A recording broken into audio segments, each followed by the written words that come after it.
l'État turc qui, depuis 1924, depuis la fondation de la Turquie, se refuse obstinément à reconnaître le génocide des Arméniens, c'est-à-dire l'extermination programmée, intentionnelle d'une population qui n'appartenait ni du point de vue ethnique, ni du point de vue religieux au même groupe. Le bouquin, qui s'appelle « Le crime de silence », c'est un livre qui a réuni un certain nombre de spécialistes britanniques, allemands, allemandes, américains, d'autres français, un ou deux d'origine arménienne, et qui ont examiné à la Sorbonne les faits. Ce tribunal moral s'est déroulé en présence de 3 prix Nobel, dont Sean McBride, qui est le fondateur d'Amnesty International.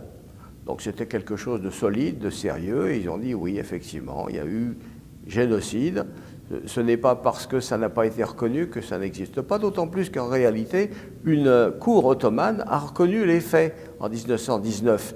Une cour ottomane a condamné par contumace les dirigeants jeunes turcs qui ont délibérément exterminé une population qui se trouvait, pour eux, au mauvais endroit, au mauvais moment, c'est-à-dire à la frontière russe, et qu'ils voulaient liquider pour pouvoir faire leur rêve pan-turc qui s'est effondré avec l'Empire.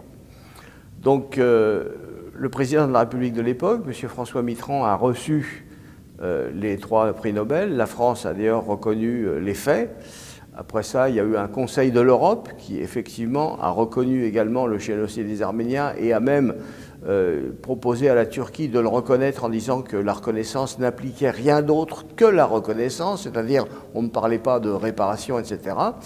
Donc nous avons, dans ce livre, fait toute la lumière sur un des 3 génocides du XXe siècle.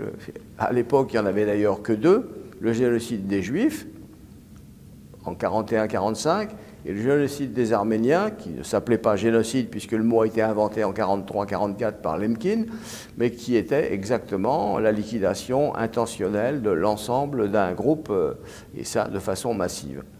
Donc le 3e, qui s'est déroulé après, hélas, c'est celui du Rwanda. Il n'y en a pas d'autre. Le président de la République, à l'occasion du 24 avril, qui est le centenaire du génocide des Arméniens, va d'ailleurs se rendre dans la capitale de l'Arménie pour présenter les hommages de la France et le souvenir, disons, de cette tragédie.